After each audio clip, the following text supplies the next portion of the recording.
Hello everybody, I'm back here in Milton Keynes at the headquarters of Audi and VW UK. The last time I was here, I was filming a review of the A2 and A2 3L, a surprise hit of a video that's now my second most watched video with over 200,000 views. And I am so grateful to all of you that watched and to Audi for letting me film it.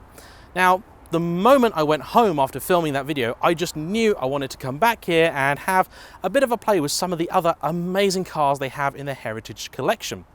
Now, when I filmed the A2 video, I asked you, the audience, what you would like to see me drive, what cool Audis you could think of. And most of you said that I should really drive the S8, the first generation Ronin car. And it just so happens that Audi have one of those, which I said, could I drive? And they said, yes, I could. Brilliant. Unfortunately, due to unforeseen circumstances, that car is not available. I will be filming it, but not today. So I said to the guys at Audi last week, what have you got instead that you could give me? Give me something a bit unusual and a bit different. And they said, you can have our Q7. And I said, oh, not sure I want to do a Q7. And then they said, it's got a 6-litre V12 diesel in it. And I said, ooh. Right, that's my intro.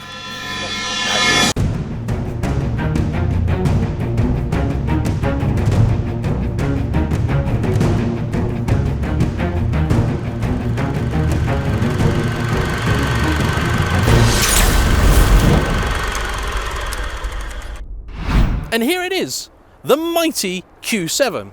Now, in theory, I really should not like this car because it represents pretty much everything that grinds my gears in modern cars.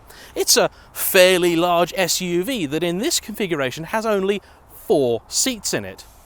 It weighs nearly 3 tons. It's a diesel, but it isn't very economical.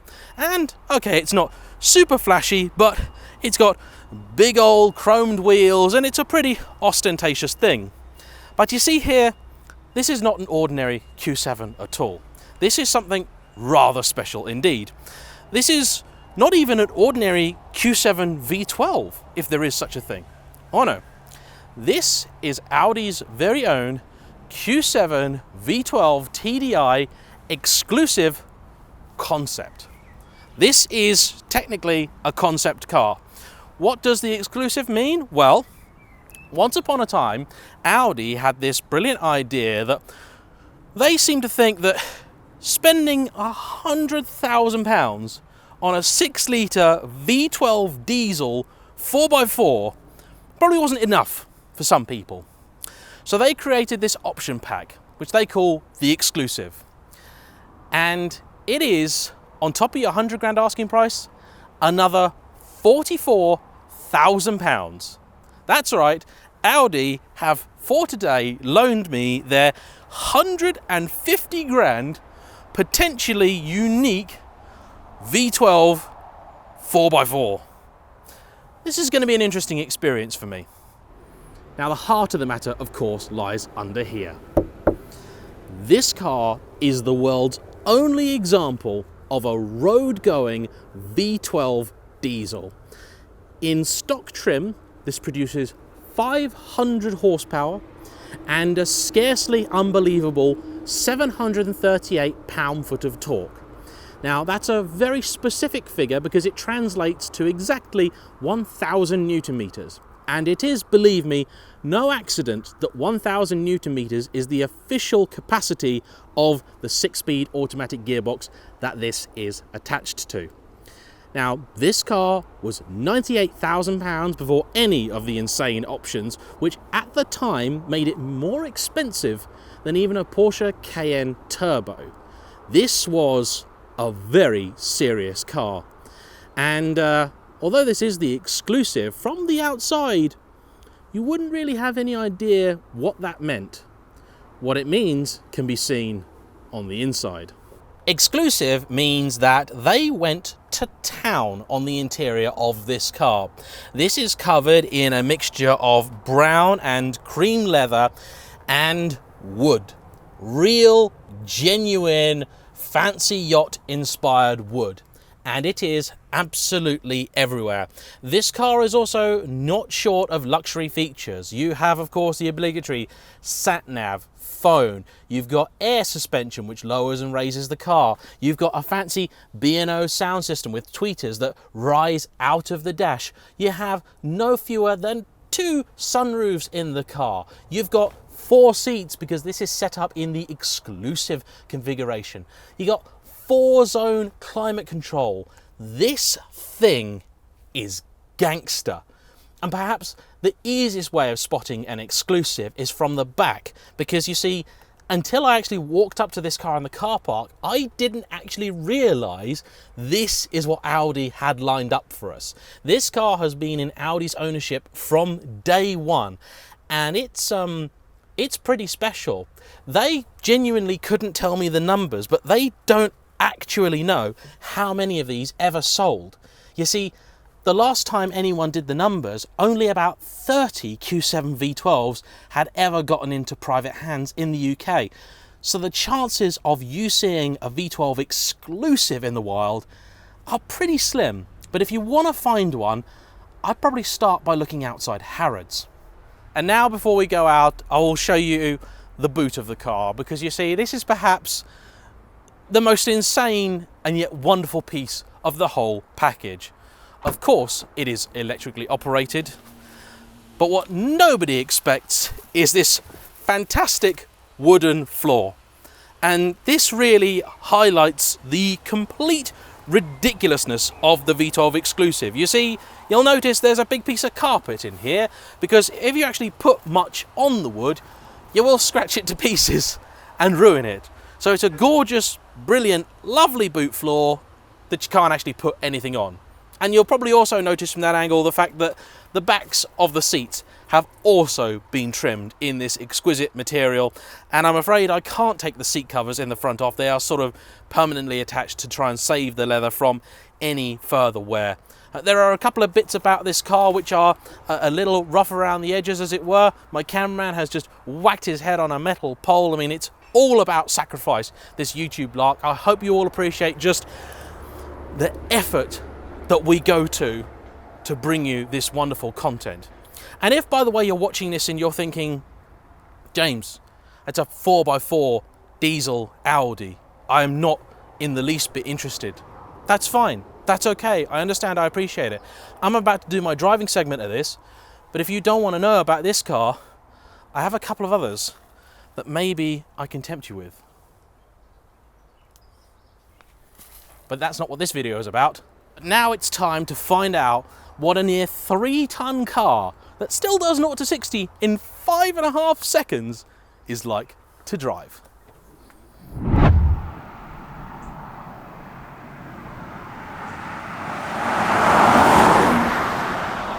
Now, when you're out on the road in this, with the gearbox set in automatic and the adaptive air suspension set into comfort, there isn't really much to hint at what lies beneath. In fact, the only giveaway that this car is anything other than a normal Q7 is the fact that the noise coming from the front is just very busy. It's not a V8 rumble or V6 chug or anything else. It's just all sorts of noises all happening at once. It sounds like the whole thing is scurrying around and doing all sorts of things, but it's very well damped, very well controlled, and it is unbelievably smooth, as of course you would hope from a V12.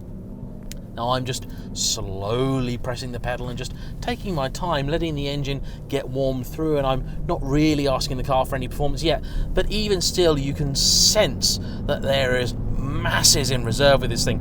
The way that it just pulls up to the national speed limit with just total ease, especially when you consider that this thing was 1/2 ton heavier than the Cayenne equivalent. It is rather remarkable, and it is extremely comfortable. It's actually pretty easy to see out of. You've got this lovely view of all the road as well. It's really quite nice. Now, Audi PR of the time would try and have you believe that this was essentially a Le Mans engine for the road, but that wasn't actually true. Yes, Audi were competing very successfully with a V12 diesel in the famous endurance race, but that engine and this are in fact completely unrelated. This is actually a development of the V8 diesel that was already on sale and is probably much more familiar to you. That's the 4.2 that they put in things like the A6, the A8, the Q7, and so on, and it's a great engine. And if you are being completely sensible, either then or now, that is what you would be buying, because it's actually a relatively economical engine which still has plenty of performance. This thing really was a statement of intent. And as odd as it might sound, I do believe that there is actually a theme connecting this car with the A2 3L that I drove last time. You see, both of them are expressions of extreme diesels, just in different directions. You see, that one was extreme economy. This one is just extreme. The red line of this is just about 4,500, but when it's got 6 litres of swept capacity and 2 turbochargers helping it along, I suspect that's not going to be any hindrance. In fact, you may even remember that at one point in time, Audi actually, presumably for a bit of a laugh, fitted an R8 with one of these engines. Sadly, because of packaging restrictions, all they could ever put in their concept car was an A4 manual gearbox, and so they had to electronically limit the torque from the 738 pound-foot that this gets down to about half of that. This, however, has no such issues. I'm now doing 30 mile an hour in a 60 limit, and I shall answer the question you're all asking. What does it feel like when you bury your foot? Ooh, oh, that's the speed limit. There we go. That's done. There's no drama there. It just goes. That's. I mean, it doesn't shove you in the back of the seat like a sports car does, but the whole car kind of just sits back and just shifts you forward. I'm not entirely convinced that we actually moved anywhere or we just spun the earth underneath us. I am, however, going to put this in dynamic mode, which will drop the car quite a bit and hopefully mean it can go around corners with a little more success. We've also got a red light coming up, which means I can now find out what it does when you're trying to move away from a standstill. Oh, there it is. The jack's like still stationary.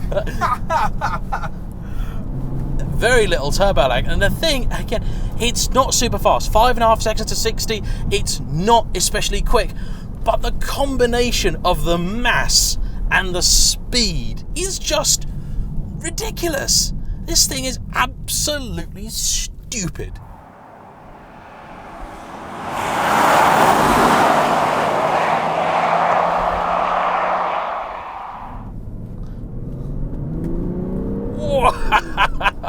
Oh, she whips to the red line really quickly. Oh, this is stupid. Absolutely stupid. But it's so effortless. The engine doesn't sound like it's struggling at all. It's still super comfortable. This car is just... it's just unnecessary. Just completely unnecessary. It's so wonderful. I mean, I don't even like the colour scheme. It's brown and cream. It's like a living nightmare for me. Brown, cream and wood and a 4x4. But it's just... you know what? If you're going to have a car like this, you might as well just go full nutter and just go for it. You know, this is the full oil chic spec. It really is. And the odd thing is that actually, from the outside, you'd nearly say that it was understated. You could make an argument and say that this was the sensible, more subdued alternative to a Cayenne Turbo. Now, I'm not going to claim that there's any point to this car at all, but that is, to be truthful, what makes it quite so wonderful. This is simply an example of Audi saying, we can, and therefore we will.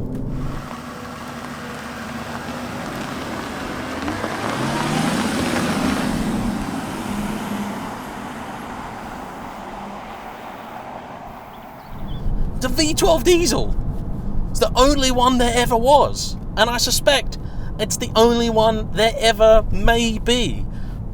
To onlookers now, we just look like a couple of idiots, gawping at cars and just having a bit of a lark in a big old Audi. And this thing is nearly 9 years old, and okay, the infotainment dates it a little bit, but But you know what? In terms of ride quality, comfort and performance, this is lovely. I'm pretty sure the new SQ7 with its electrically assisted turbos and everything probably knocks socks off this. But it's kind of like saying the Bugatti Veyron is now sort of meaningless because there's a Chiron. You're like, yeah, but the Veyron's always going to be special, isn't it? And genuinely, there's a lot about this that means that it deserves to be mentioned in the very same sentence as something like the mighty Veyron. This is Volkswagen just doing their thing and saying, yeah, sod it. And if you're wondering about this car's place in VW's perhaps mixed relationship with diesel, well, this was actually a pioneering car as well. The intention was always for this car to use what we now know as AdBlue as a way of reducing its emissions, and I believe that the cars aimed for the American market were going to be fitted with such a system. I can't see whether this one actually has it or not, or perhaps it's something that never made it to production, but they did actually try to make it as good as they could be.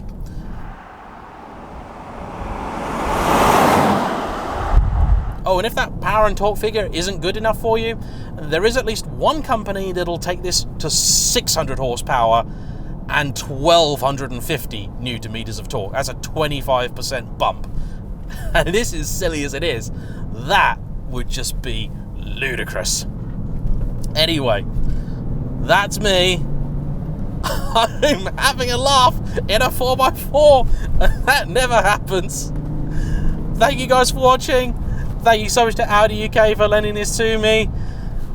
If you don't like this, you're gonna love what comes next. Bye-bye.